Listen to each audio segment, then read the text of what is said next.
Okay, good. Okay, so now we're streaming.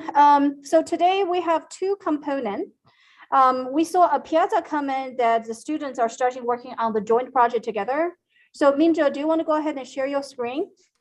Yes, actually, I will be sharing two screens and switching in between so that like it kind of simulates the idea of collaboration. Okay. So if that works for you. Yep. So while you do that, before I start, I'm just going to introduce. So Minjo is our TA. You probably have seen him or met him online. He's going to give a small demo on how to collaborate over a project. There's two things. One is using Colab and one is using GitHub. So that's the first part. And Minjo is roughly going to spend 10 minutes of today's lecture talking about how to collaboratively do coding over those environments. And then the rest of today's lecture, we're going to focus on the last lecture of natural language processing and regular expression. Go ahead, Minjo. Okay, cool. So the first component that I want to mention for that is kind of good for collaboration is called the Colab. So it's spelled as C-O-L-A-B. So it's like one letter L removed from the collaboration, the Colab. And usually it is referred to the Google research website that provides you a good platform to run Jupyter Notebook files. And for example, if you are starting a new repository from the beginning, then there are some very simple demos that you can copy from, but you can also upload some Jupyter Notebook files, which I think I will work on the file that I uploaded earlier and start from that file. So that file is a copy from a demo of the Jupyter of the Colab itself. So here is the copy of charts in Colab.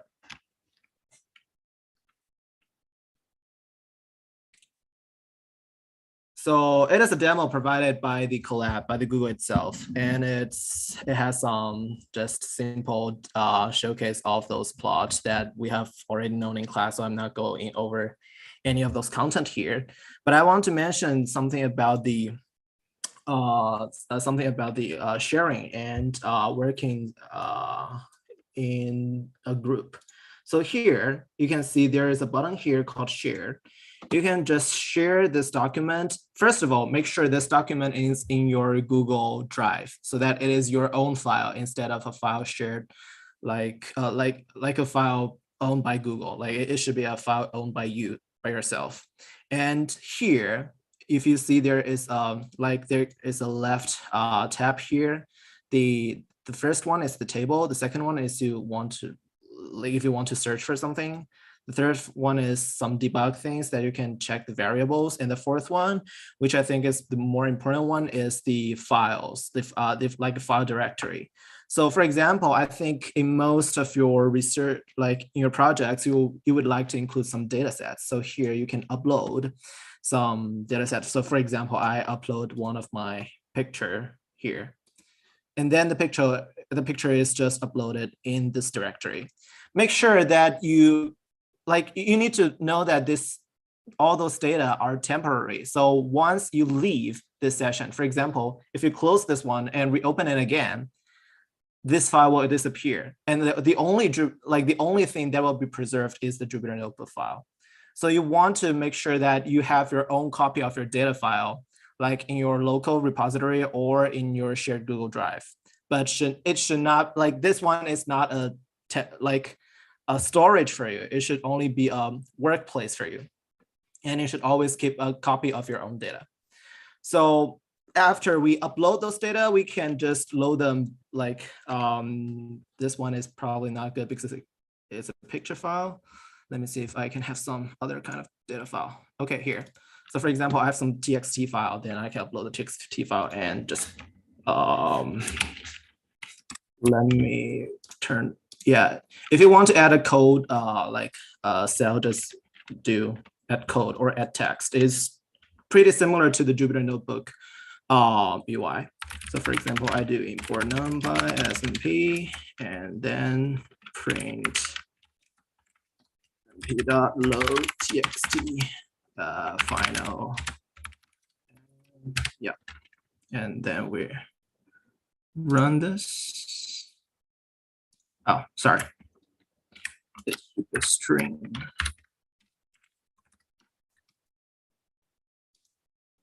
Yes, then you will see the data inside. So this one is a place where you can upload your data. And about sharing, so actually this current like Jupyter Notebook, I shared to my another account. You can see there are two accounts. One is my current one is the other one. I'm gonna share my screen on the other. So, oh, sorry, I need to disable my current sharing and swapping to my Mac. Oh, sorry. Prefer.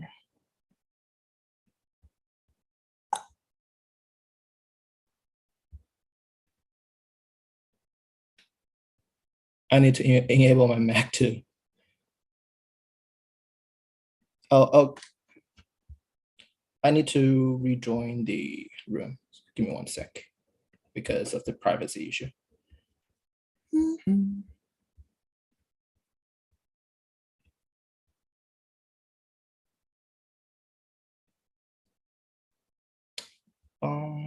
Okay.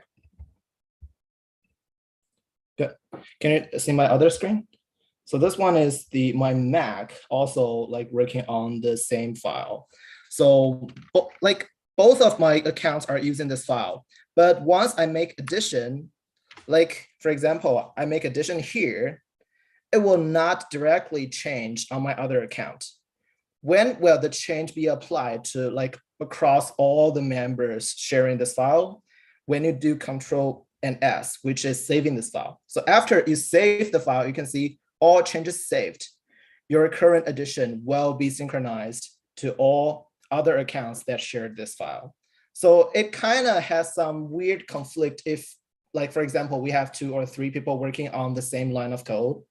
If we do that at the same time, then the order of your saving file may affect your final file. So I recommend if you would actually do like use Colab to do that, which I believe is easier than GitHub, then you need to make good like negotiation who works on which part so that you make sure no one is working in the same cell, is working on the same line of code. So yeah, let me add a little bit. So if you are working as a team to use a Colab environment, the best way forward is actually dividing up the coding task. Is to say, you know, if your project has multiple modules and or multiple tasks, you know, if one person is going to work on primarily, say, data pre-processing, one person is looking at regression, then it's good to kind of divide up the task and to develop the code sort of in separate chunk of your shared code base. And what you want to avoid is working on the exactly same piece of function, because then you have to, in some sense, resolve the conflicts potentially. But what you can do is to say, student A work on this piece of code, student B work on different piece of code. When they think they're in reasonable shape, you can kind of switch roles and do testing for each other, just to make sure that piece of code is actually working and so on and so forth, right? So part of the class is, you know, so the driving force of having a final project in the collaborative environment is actually driven by multiple things. One is that it's when you are in a data science team, let's say later on you get a job as a data scientist, in most scenarios, you will be working in a team. So learn how to work in a collaborative environment is actually really important if you're a data scientist. That's number one. Number two, we actually talked to our industry advisory board, and we asked the employer for local tech industry, what is the quality that they look for most, you know, among, for example, for people who has data science background, what are the qualifications they're looking for and then they wish the students have? Well, the first thing they say is they know how to work in a collaborative environment. So we are hoping that the final project is opportunity for you to kind of train yourself to work in that environment. And I would warn you, right, depends, unless the person you're working with is your best friend in life, there are going to be conflicts. So you are going to, or there's going to be mismatch of schedule and so on and so forth. And it's part of the learning process to try to figure out how to resolve both the conflict in code, but conflict in how to collaborative in the same environment. So there's a lot to learn in there. So if there's conflict, no problem. Learn how to resolve those conflicts and so on. Okay, go ahead. Yeah, so for example, here we see the X and Y, we save the file, and then we go back we still say saving. Oh, yes, sorry, yeah. So here we say, okay, it's X and Y, we make it to X, and Y, we use save, and then we turn off sharing this Mac, and we get back to my Windows screen. And we need to refresh. So we refresh the page.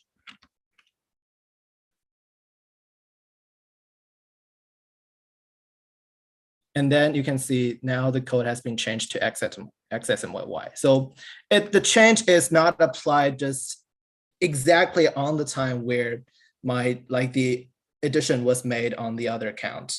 Instead, you have to refresh your page. Like you see, those data are still here. It's not getting lost. However, you need to refresh your page or restart your runtime to make sure that the update is synchronized on your current workspace. So that is what you need to do. So for example, if A is collabing with B, they are coding at the same time. A made some addition, A have to save, and B have to refresh to collect all the changes they have made.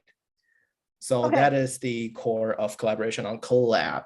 And I will continue to work on GitHub and do some demo on that piece. All right, let me I will give you 7 more minutes.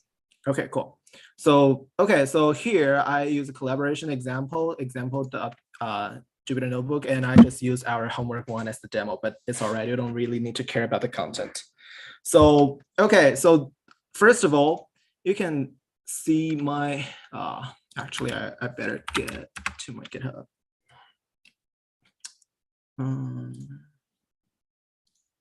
Repositories and collaborative. You can see this is the structure of my current GitHub. And first of all, please make sure that your GitHub is private. You do not want to share your current project to people outside our group right now.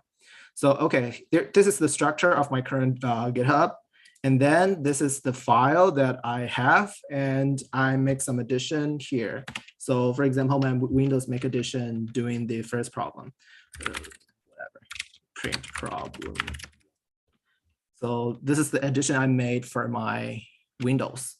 And simultaneously, I can also make addition on my Mac. So imagine I'm 2 different person doing different part of the project. So let me swap my Mac.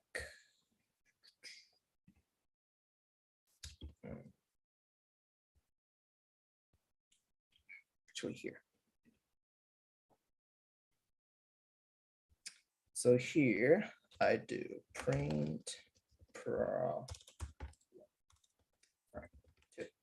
Okay, so 2 people are making 2 different kind of additions. They are not working on the same question.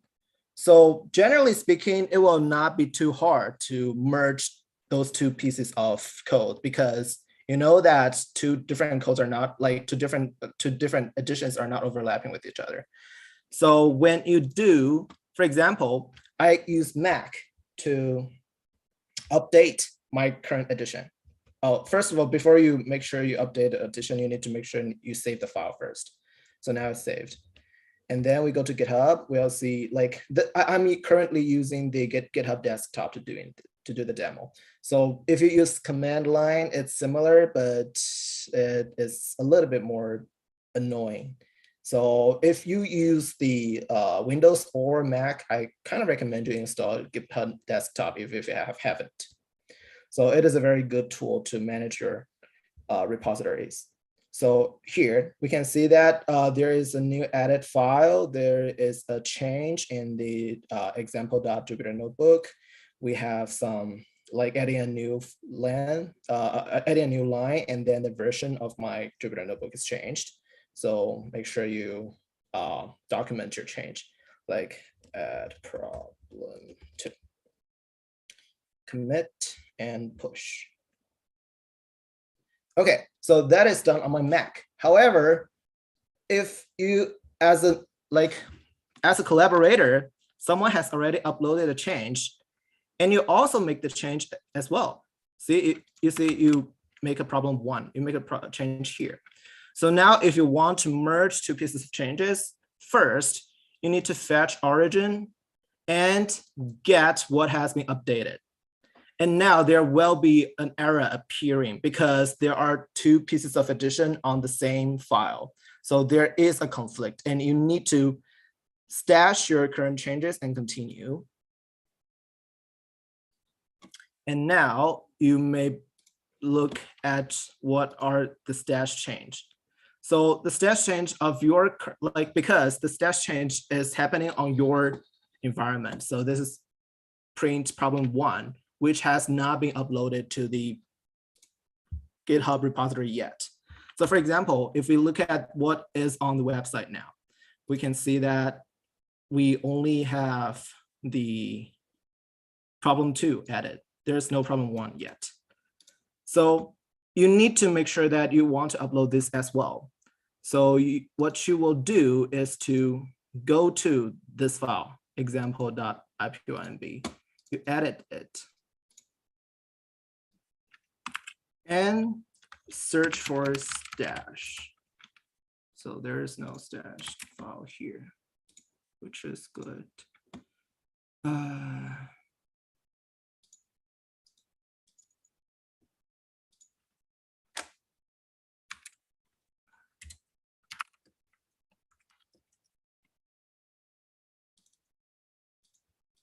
Okay, a stash, well, you need to restore your stash change first. And you can see there is 1 file having conflict and 1 file is just having modification. So if a file is only having modification, you don't need to do anything. You can just safely upload it. If it has some, for example, here, if you see some conflict, it means that there are some changes made by both you and your collaborator at the same time. So you go to this file, we showed it in Explorer, we open it, and all the conflict will be marked by stash changes. You just look for the word stash, and then you can see here. So 1 is is your collaborator's update. 1 is your update. So you need to decide by yourself which one do you want to keep. So here we probably want to keep problem 1 instead of the old ones. So you just remove those lines and your collaborator's addition, and you do that to every piece of stash change. So here you want to keep problem 2. You need to remove those remarks, and here you want to make sure which Jupyter Notebook version you're using, assuming that we are using 3.9.7, then and save. And now you see the mark is changed from conflict to resolved, and you are safe to upload your change. Push origin.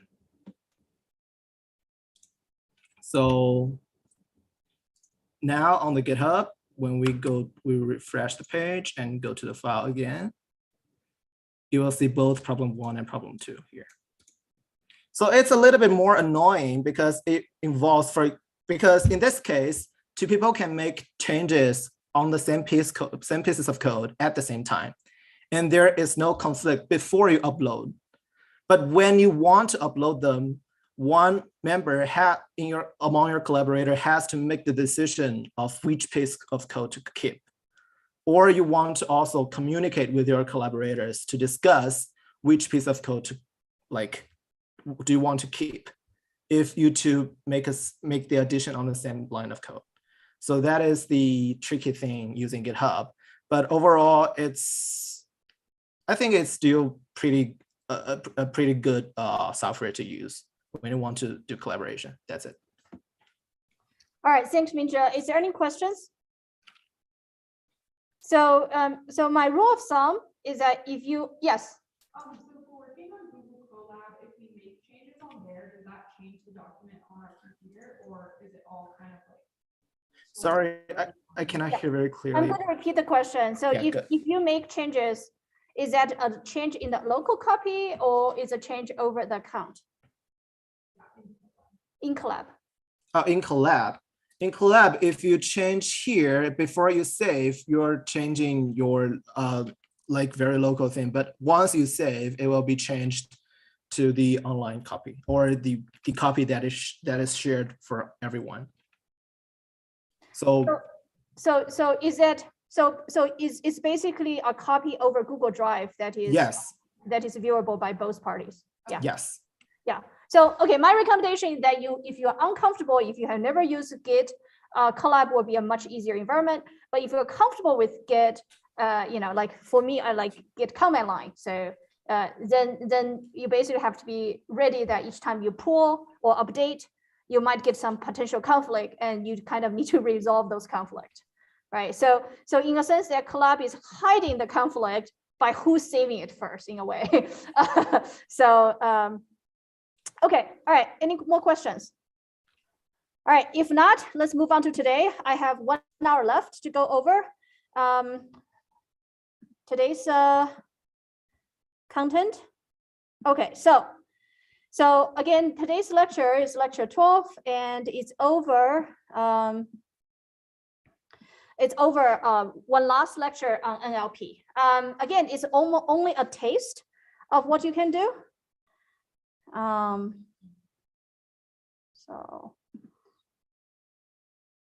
Okay. So what we have done so far, hold on 1 second. Oh, just a second. Trying to get my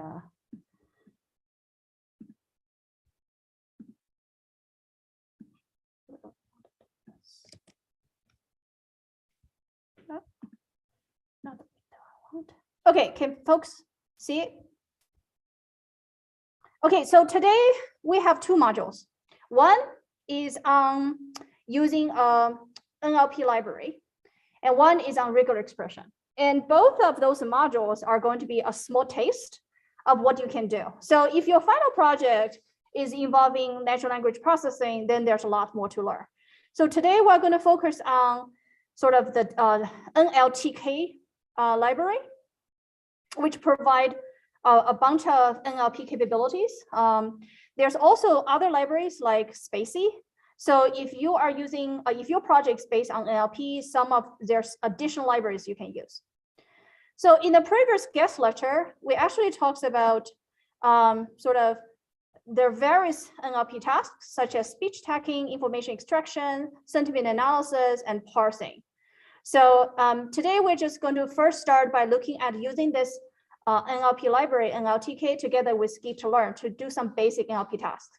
Again, it's a small taste of what you can do. So first of all, what you need to do is to download the download the data set we're going to use today.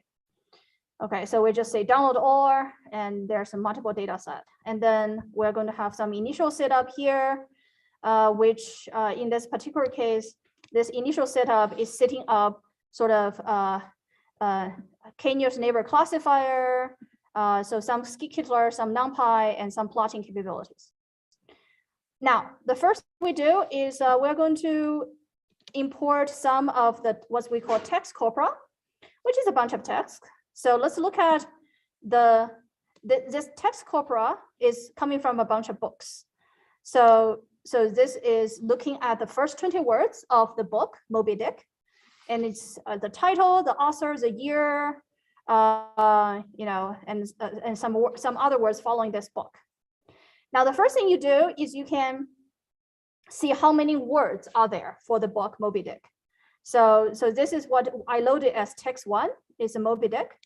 And if I do length.text, it tells me how many words, 260,000, okay? So, and also when I say words, I also mean things like comma and so on and so forth. Those all considered as words in this counting. There's also the text, the 6th book that I care about is Holy Grail. And then this one has, close to 17,000 words. Now we can also, looking at the frequency of words, in this Holy Grail. It says how many times the word swallow comes in. It says it's appeared 10 times. So you just use count. And then you want to look at concordance. Concordance is essentially looking at what are the words that is right before and after when the word swallow show up. So when I say in this 6th book, concordance with swallow, it will show the 10 matches. So what it does is, a swallow carrying a coconut, a swallow needs to beat African swallow, European swallow, unladen swallow, and so on. So it kind of shows the context where this word show up in the book. So now what you can do is you can also, in the 1st book, remember the 1st book is Moby Dick. So I'm going to choose another word, Ishmael in Moby Dick. And it's in this case, Ishmael occurred 20 times in that book. Again, if you can tell, if you look at where they show up, it feels like, this Ishmael is maybe a narrator, right? So, but how Ishmael, how is it? Explain yourself, Ishmael, so it's kind of put a context into where these words appear. Now, there's an interesting one is to say, can you tell me what are the other words that appear in the same context as a given word?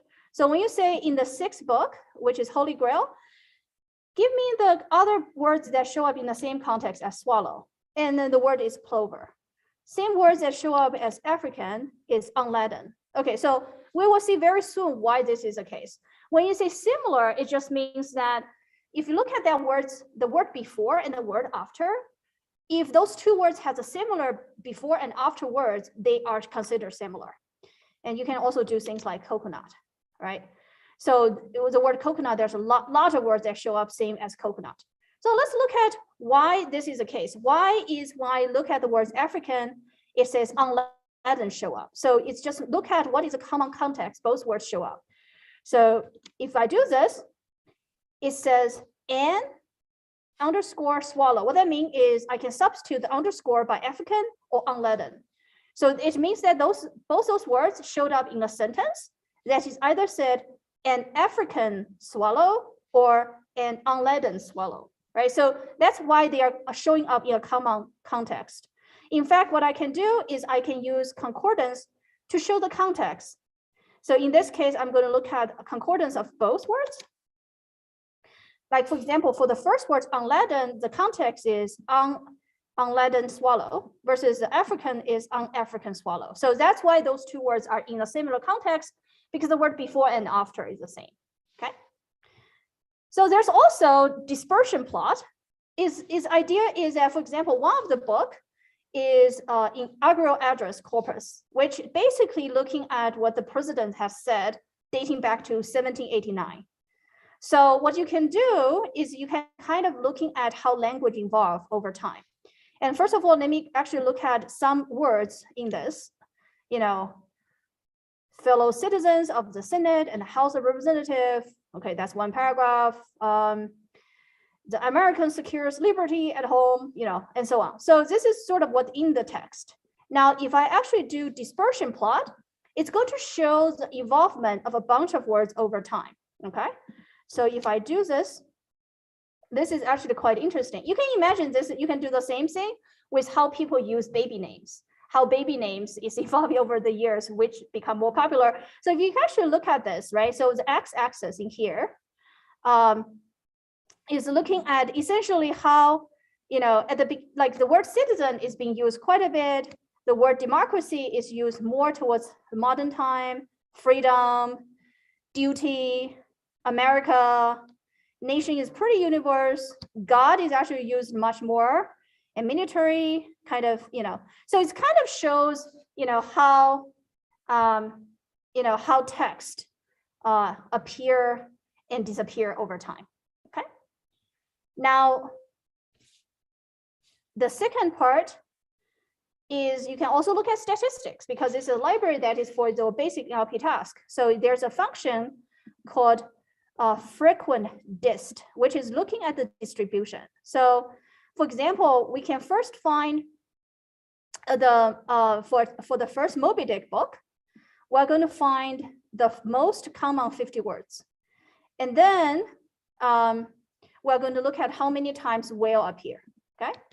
So in this case, if you look at the most top 50 words, they're actually, you know, like the, common, period, of, and, a, right? So those are, of course, the, in some sense, connectors that is using text. But then you can see how many times whale appear. It's Moby Dick, not surprising. Word whale show up 906 times, all right? So, and also you can analyze the entire text by using this library. So what we do is we're going to analyze Moby Dick, and then we're going to look at unique words, okay? And we're also going to look at the ones such that the length is more than 50. So we're going to look at long words that is used in Moby Dick. Right. So if you remember your childhood spelling test, those are the words that show up in the spelling test. Or, I mean, of course, it's not going to compete with spelling bees. All right. So the words we have seen so far, those words are also considered as stop words. So sometimes it's useful to kind of ignore those frequently used words because they don't really have too much, they have some meaning, but they don't have too much meaning. So you want to have some concentrated analysis. So the stop words, for example, the, was, is, those are stop words. So you can actually remove stop words. So in this case, I'm going to import stop words and I'm going to show the stop words. So those are some of the stop words, but you have to be a little bit careful. You know, for example, to, from, up, down, below, but there's also the word not is also no, nor, not. So you might have to be a little bit careful when you remove stop words from some of the text. It might completely change the actual meaning of that sentence, right? So it's useful for certain tasks, but not useful for some other tasks. So, okay. We just skip the exercise. If you're curious, you can go back to this exercise. So in this particular case, what we are going to look at is, remember, I have sort of 9 books roughly here. And what I'm going to do in this code is I'm going to look at the percentage of stop words in each of the book. Okay, so for each of this book enumerates, and I'm going to look at what is sort of the percentage of stop words. And inside the function, it pass a book. We can look at the stop words, and then for all the tasks, I turn to a lowercase. And if it's not in the stop words, I'm going to count it. And then I'm going to look at the content of actual content, removing the stop words versus entire text. So if you look at this, you are basically seeing that, you know, Moby Dick really has, you know, roughly 58% of the actual content versus after removing stop words versus some other book has higher or lower percentage. Okay. So for example, the text 8 is personas corpus has most of the content because if you remove the stop words, what's remain is like 82%. So co-location is you looking at words that co-appear unusually often. So when you do this, this is say, you know, for the second book, what are the words that appear unusually together? And most of them is actually, like a lot of them are actual names, you know, Lady Middleton, Holly, well, also locations and so on. Okay. So what's remain, and I'm going to spend some time on, is looking at sentiment analysis. And this is a very simple sentiment analysis. We're going to combine the usage of this library with Ski-Kittler. So what do I mean by sentiment analysis, right? So so in terms of movie review, we're going to look at some of the reviews from Rotten Tomato. And then some of those sentiment is very easy to infer. For example, somebody says this movie was terrible. You know, it's a negative review. The movie was great. You know, it's a positive review.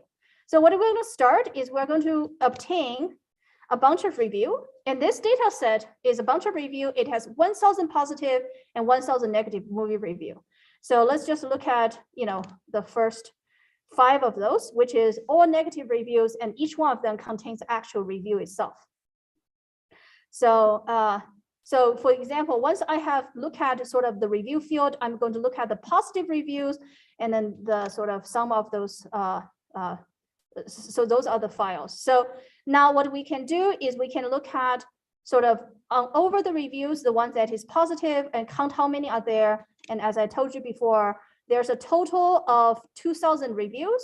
1,000 of them is positive, 1,000 of them are negative. We're going to start with a negative one.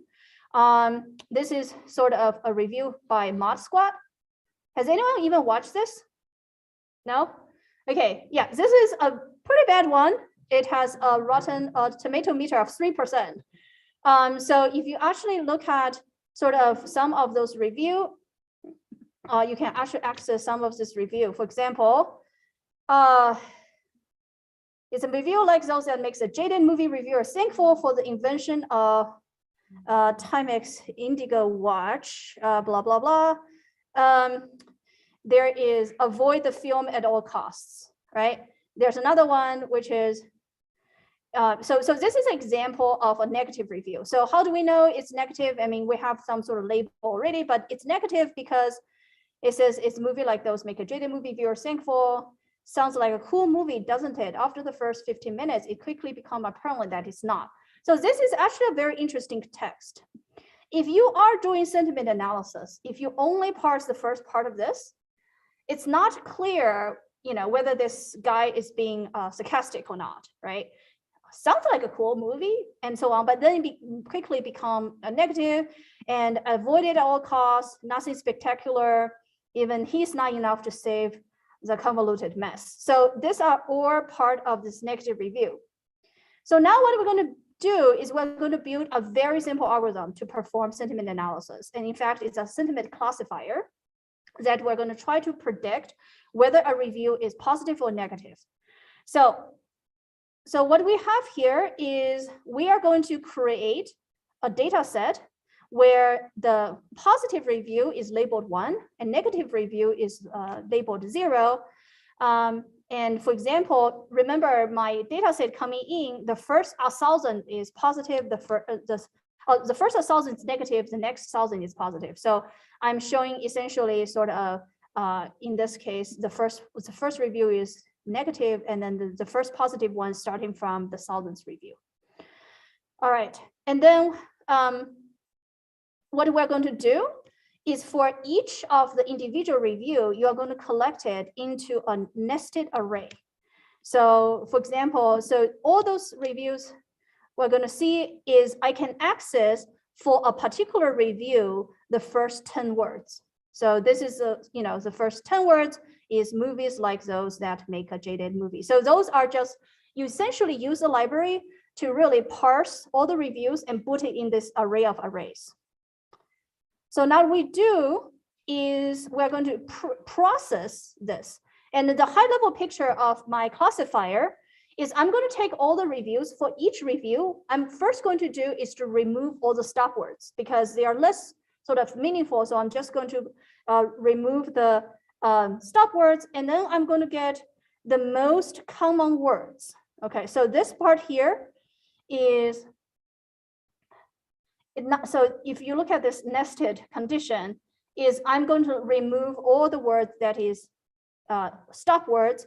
We are going to remove punctuation marks. So is this particular here is removing the punctuation, and then we are going to look at the most common words. So what is doing here? So if you look at this, there is the first 50 most common words. The word film, 1, movie, like, even, good, time, story, would, much, and so on. So what we're going to do now is we created this word list, which is the 50 most common word list. And then what we're going to do is going to create sort of looking at how frequent those words show up. And then this is just looking at the first 5 words. And then what we're going to do is whenever somebody has a review, which is a text document, we are going to look up those 50 most frequent words and to see whether that words show up. So this is very much like the one-hot encoding that you have seen before. So in this particular case, for each of those documents, you have sort of generate a feature. So let's just give example. This is the function. It essentially says, okay, let me give example. I'm going to take the second review and a print. So this is the second, this is a particular review that removed all the stop words. And then this, what I'm printing out is essentially to say, okay, if the word film showed up in this review, then it's a value 1. 1 showed up is a value 1. And then if say the word like didn't show up, oh, so okay, let's look at the frequent words. Film 1, movie like, even, good, time, right? So all those are frequent used. So in this review, if the review contains the word film, it's a 1. If the review doesn't contain the word film, it's a 0. So each of this review is now mapped into whether we see this frequent word or not, and into a 0, 1, what's it called, feature vector. So if you actually show this, if I take the first sort of reviews, each review coming from different user is now this vector. Okay, so this is sort of what represent my current review. So in some sense, each review is now turned into a feature vector based on whether a frequent word show up in the review. Okay, so now what I want to do is I turn each review to this feature vector, and I want to send it to a classifier. And the NLTK library has a built-in classifier, but let's use skikit-learn's classifier. So I think in lecture 16, we talk about classifier. So we're going to choose just one classifier, which is a k-nearest neighbor classifier from skikit-learn library. So I just choose some k parameter to be 30 as k-nearest neighbor parameter. And then this is the k-nearest neighbor classifier coming from skikit-learn library. And then I'm going to also looking at sort of the prediction accuracy by running cross-validation. And then the cross-validation is using a 10-fold cross-validation. So if I just simply remember what is my x and y? My x is basically my feature vector. My y is labeled 0 if it's a negative review and labeled 1 if it's a positive review. So the question, so now is I'm using a particular classifier called k-nearest neighbor classifier. I'm going to see how well it does. So what it does for this is actually, this is essentially the prediction accuracy. It does pretty well in terms of predicting, giving the feature vector whether this is a positive or negative review. Now you can also run SVM, which is another classifier. It's going to take a little bit time. So again, if you just you set up some parameters and you look at cross validation, I hope I'm running it. It's going to print out a score. Okay. Yes. So if you actually look at SVM using this data set, it actually does pretty well. It's slightly better than my k-nearest neighbor classifier. So what does a classifier do? It's treat each review as this feature vector based on frequency of the word of the most common word. And then it's just to say, can I predict based on this feature vector whether it's a positive or negative review? And I have close to 80% accuracy using SVM. Okay. So now Mod Squad, remember that is a movie that we saw that has a really bad sort of the bad reviews. So I'm going to split my data into a training set and testing set, and I'm going to fit the data with the training set and testing set, and kind of looking at, this is a Mod Squad feature vector, and we're going to try to predict it. So it says 0. What does that mean? It says based on this feature vector, we're going to predict the movie Mod Squad is negative sentiment, which means it has a bad review. So this is sort of saying that this classifier is doing pretty well with this particular movie's prediction of whether it's positive or negative review. Okay. Now, of course, it's not having 100% accuracy, so you're going to have some misprediction. So we know that for the first 1,000 movie in our training set, it's all of negative review. And And if you're actually looking at the model's actual prediction of those first 10 movie, there's one of the movie that even though the actual label is negative, the prediction is positive. So this is a misclassification, okay? And if you actually look at this particular movie, this is the movie Aberdeen. And the movie Aberdeen is actually, it's actually quite good. The movie Aberdeen actually have, you know, generally 80% rotten tomato meter, right? So this is a misclassification. And what I have done here is actually printing out the actual review associated with this particular movie. So it's pretty, it's pretty,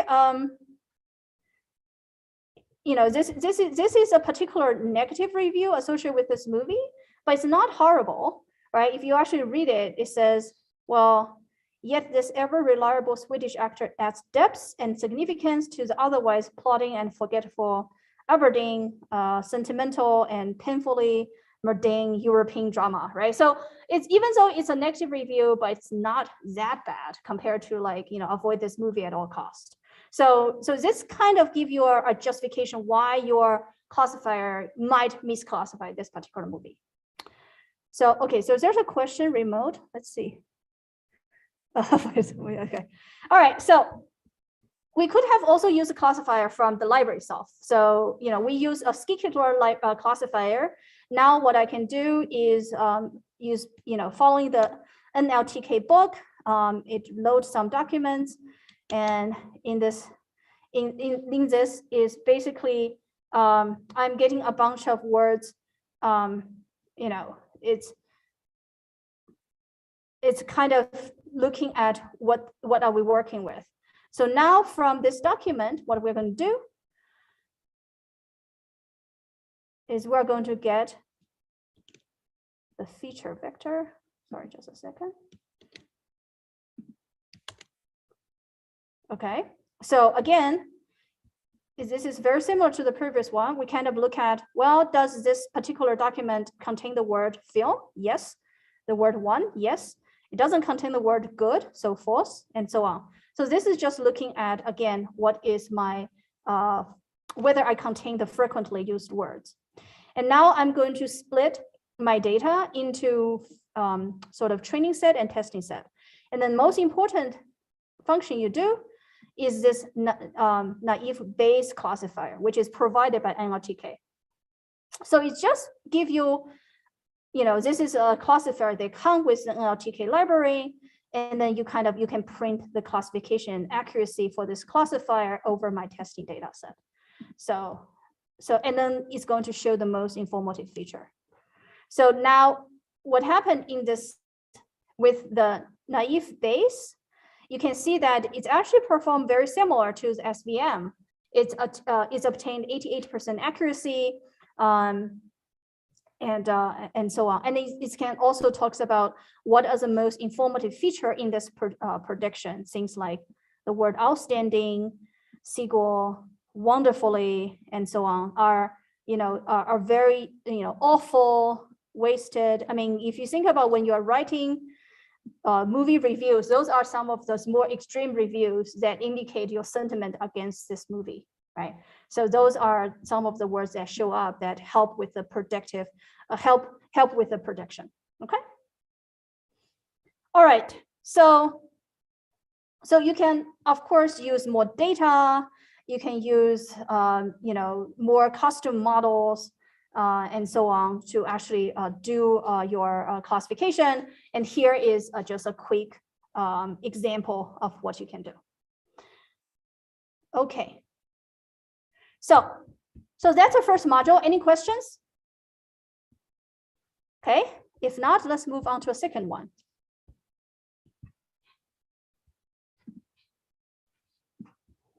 So the second module today, I would say my personal experience is useful but painful.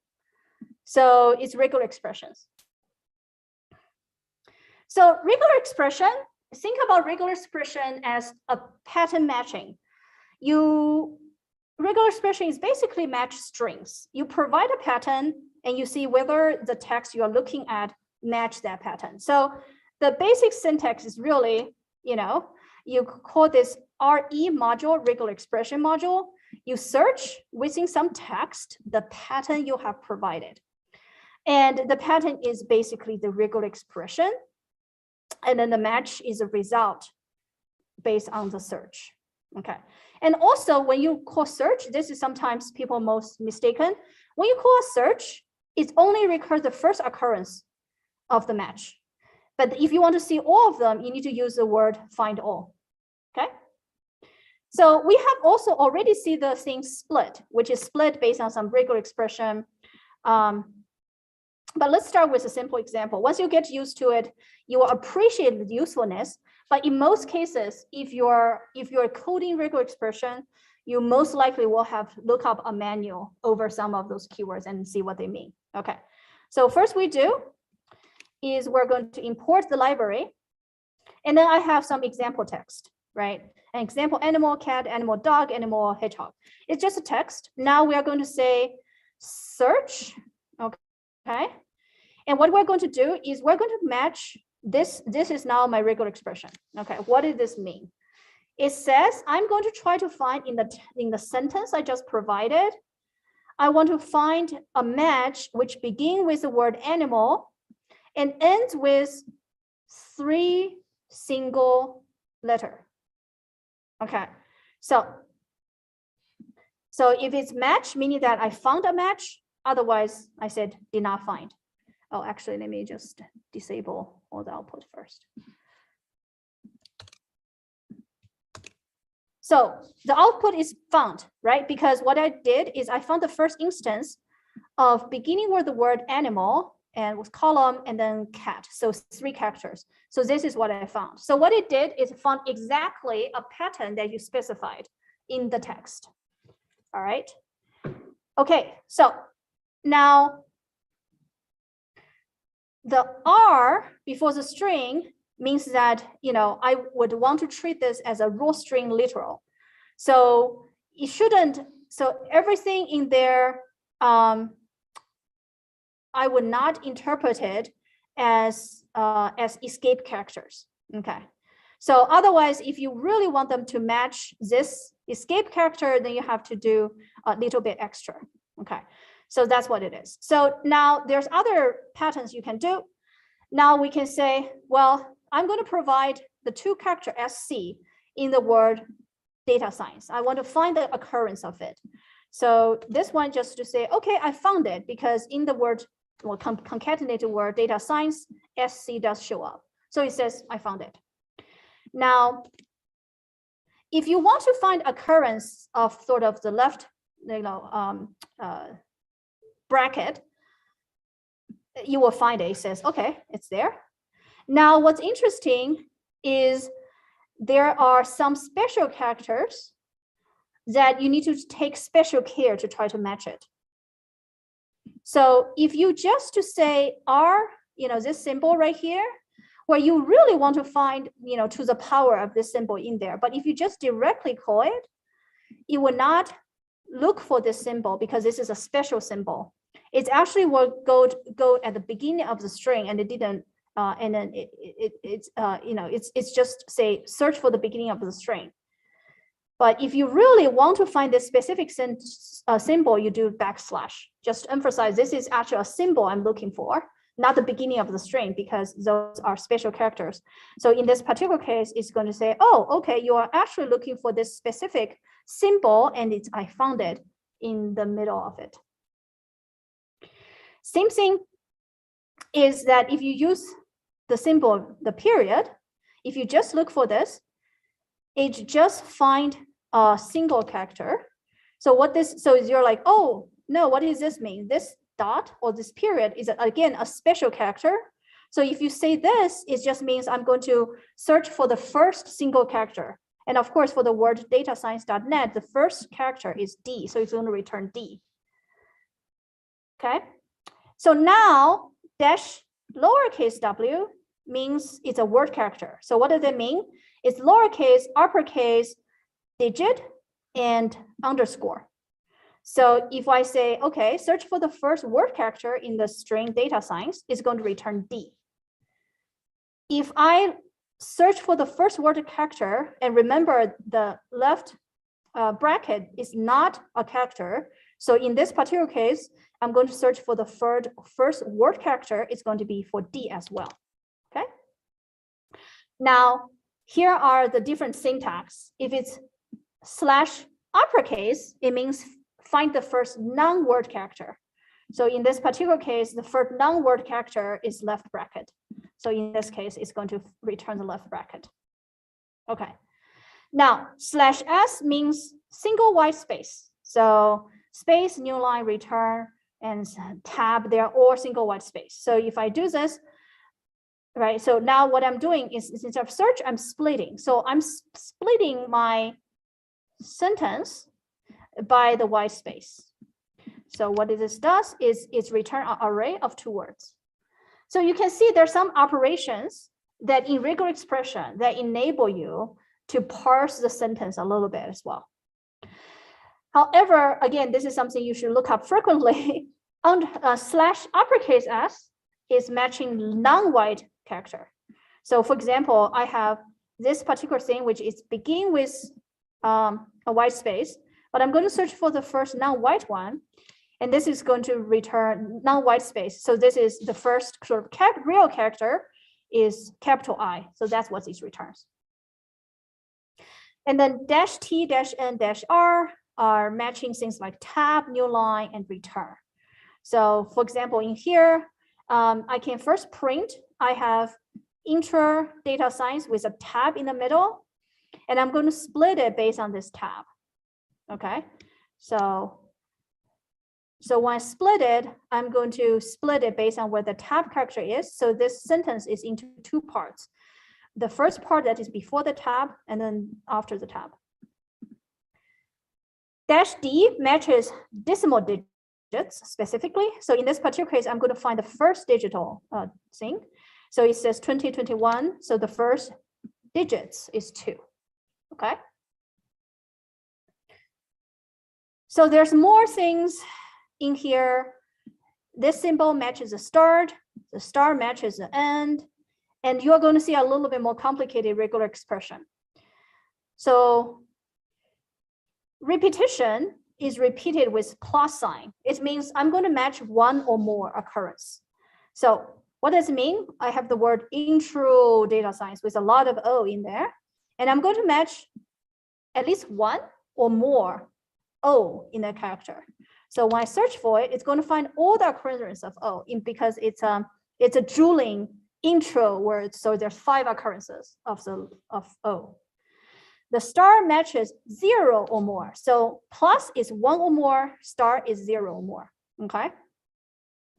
So now my sentence or the text I'm searching is here. And now this regular expression is now require a little bit effort to parse.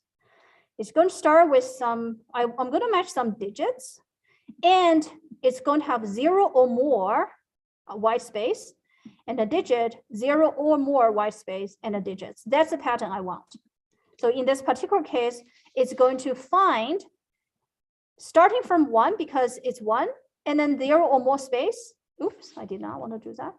And then there's 2, which is another digit, and then a multiple empty space, and then 3. And then that's a pattern you find. So this is where you start getting more complicated regular expression. So you have more complicated pattern, and you want to string to match this more complicated pattern, and you want to extract that pattern from the string. Okay, so let's do more. So if my string has no space, because it means 0 or more space, this is going to extract. What do you think?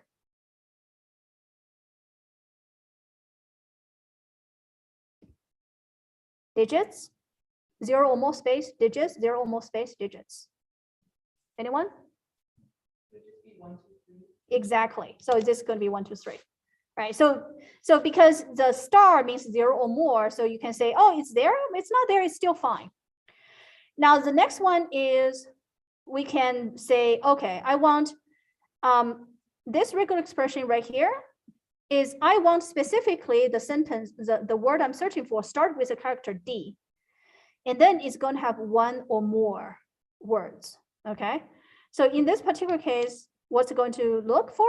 It has to start with D, and it has one or more. So it's actually going to parse that specific long word I have. It actually has 0 or more character following it, and that's what you find. And question mark matches 0 or 1 occurrence of the pattern. So what does this mean? So this is my pattern. It's first start with a D, and then the result is 1 or more character, okay? So in this particular case, it's a match of 0 or 1 occurrence. And because it has a 1 occurrence, so it's actually going to go to the next letter right here. So what happened is, well, you can say, well, the single character D also matches this pattern. How come I don't stop there? It turns out those matches are always greedy. So it's try to match as much as possible. So what this means is that because I want to say, starting with D and have 0 or 1, if I find 1 occurrence, that is what I'm going to return. If I not, I'm going to return you with 0 occurrence after D, okay? We can actually do this. So if I do this, this is just going to say, well, the best I can do is to find 1 occurrence because there's nothing behind it. Okay, but if I do, now let's call it XYZ. If I do this, this is going to do DRX because I found extra. All right, so last bit, when you search D, is begin with, so the 0 or more condition can be a little bit tricky. If we want to do the pattern DD with a star, you will get the result is actually not good because at the start of the string already, there's like 0 condition already met. So you should really emphasize is D plus, which is DD. So basically it's remember plus is 1 or more. Does that make sense? So there's a lot of nuances surrounding regular expression. So now let's do a little bit complicated example. I'm paying homage to Alex, who generated this particular lecture. So I'm going to continue using his email address. So you have HTML that, remember, this is a typical HTML SYN, where if you read the source file of HTML file, you get mail to. So what I want to do is I want to find the email address, okay? So my first attempt is I'm going to have 1 or more letter with a symbol at, and then 1 or more letter, okay? So it's recovered part of my email address, okay? It did not work because I have the ski.utah.edu. This dot is not a regular word character. So, okay, so now we can kind of specify. I want, some name at, and I'm going to provide a specific dot because the dot is a reserved sort of special symbol. I'm going to do /dot to emphasize I really want to match this period. Okay, and then some more characters, period, some more characters. Oh, this looks good. Okay, but this might not be general because you can also have alex@utah.edu. So it doesn't have multiple dots. Okay. So for example, in this case, if I have my email address is this, if I use the same thing, it says I did not have a match because I could not find 2 period in my email address. So now what do we do? Okay, so I'm going to change my regular expression. I'm going to do, again, character, word, dot, character, dot, but I'm going to try to use this thing to find, well, this is a character, but now we have a dash. So it again returns some part of my email address, but not the first one that started with dash. So, okay, so now we need to another concept, which is what's called legal character. We need to basically just use square bracket to enclose expression so that everything in there will match. So now what we are going to do is I'm going to find, again, regular expression. So first of all, I'm going to have match exactly one or more of things that is either character or dash. This is character or dash and so on. So this is matching, right? So this right here matches all string that has either a word character, a period, or a dash. That's what it does. So if we do that, so what's the difference between those two? Yes, so the first one, I'm searching the first HTML, which my actual email address is ski.utah.edu. So this actually works. And here, this is the one that has a dash. This will also work. So this is now a regular expression that matches both type of email addresses. Okay. So the difference is that if you look at the regular expression, it's the same regular expression. What it does is to say, well, for the first email address, I don't have this sort of dash, which is fine because it can either be, a character, a period, or a dash. But if the dash is not there, it's still okay. I still managed to match it. But however, we have to be very careful. Even though this regular expression works for the purpose, for my specific purpose, it also will parse email addresses that is not correct in the first place. So if somebody's email address says alexander@ski ... this is not a valid email address, but it will still fit the regular expression, as I said before. So in a way, so again, what does this do? This says, okay, a bunch of character, one or more before the end. So I got it. And then following it is a bunch of character, also dot or dash, which I also have. So it's going to extract it. So what basically is that the regular expression matches the valid email address. And then this specific regular expression also matches non-valid email addresses. So when you're actually using regular expression, you have to think about those corner cases. Like, is this guaranteed to find the valid ones? So in other way, this regular expression can be used to search for the pattern, but cannot be used to validate whether it's a valid email address. Okay.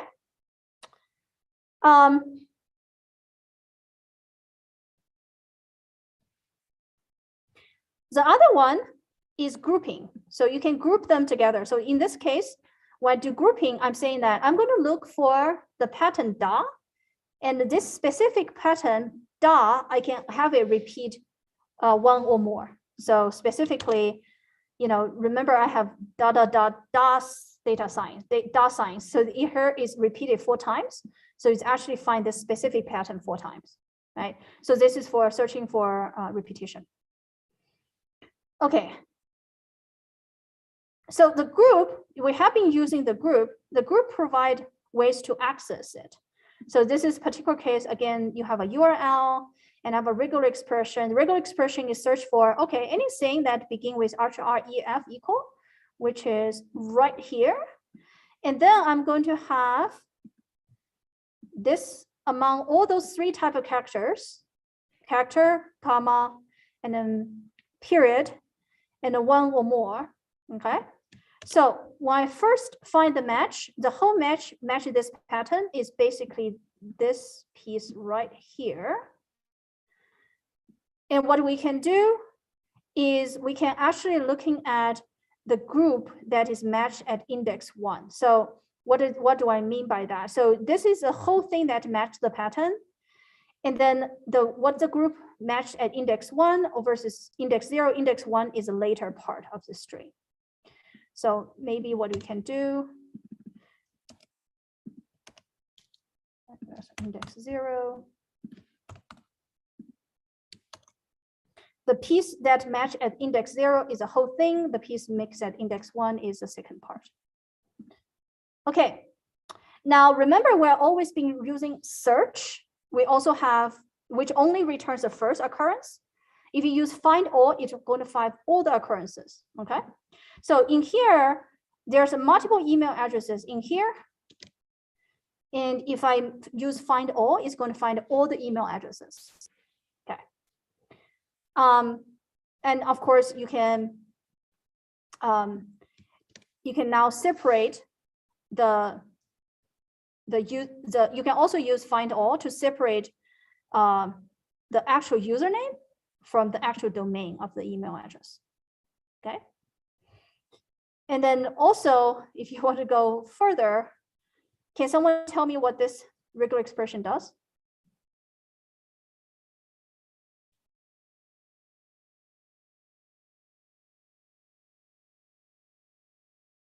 So this expression is essentially saying that, well, we only want to use sort of the logic, meaning that, okay, so if does it match this pattern? Does it match this pattern? If it does, return it to me.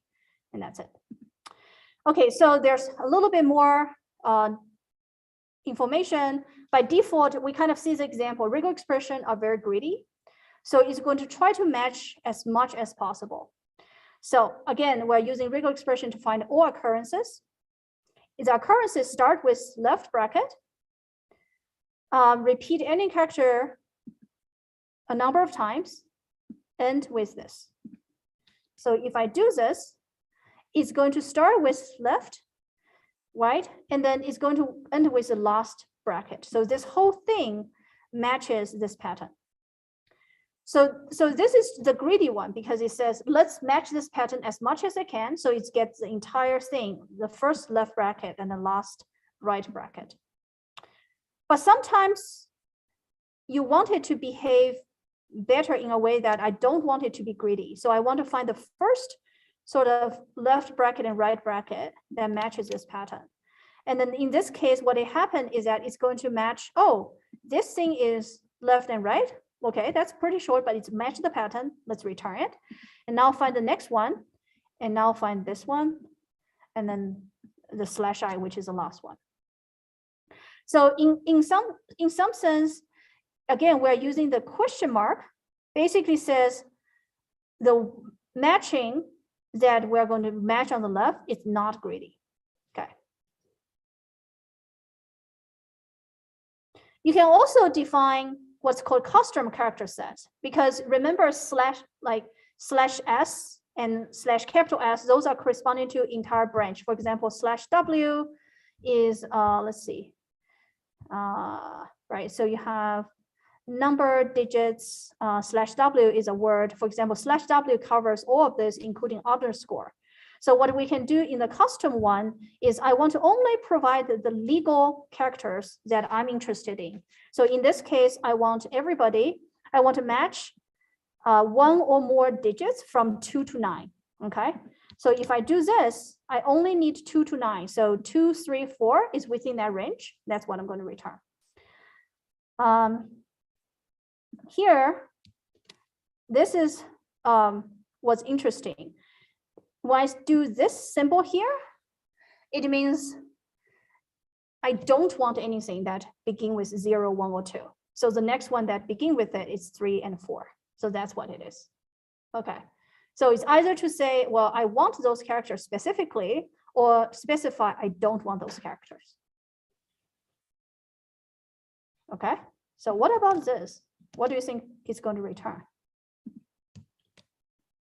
Right? Because if I invert a number, it doesn't mean that I cannot include letters.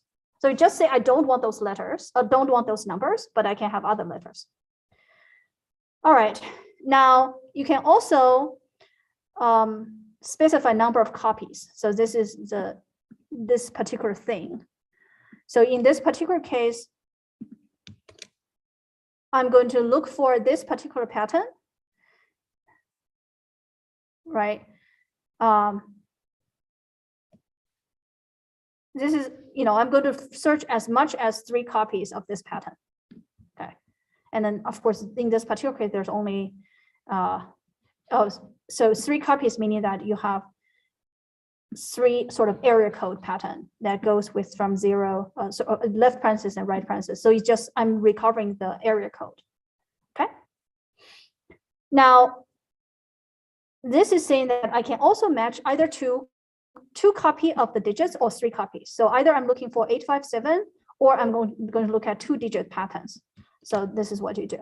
So in this sentence, you have this pattern that has left and right parentheses with 3 digits, left, right parentheses with 2 digits. And then you can specify sort of a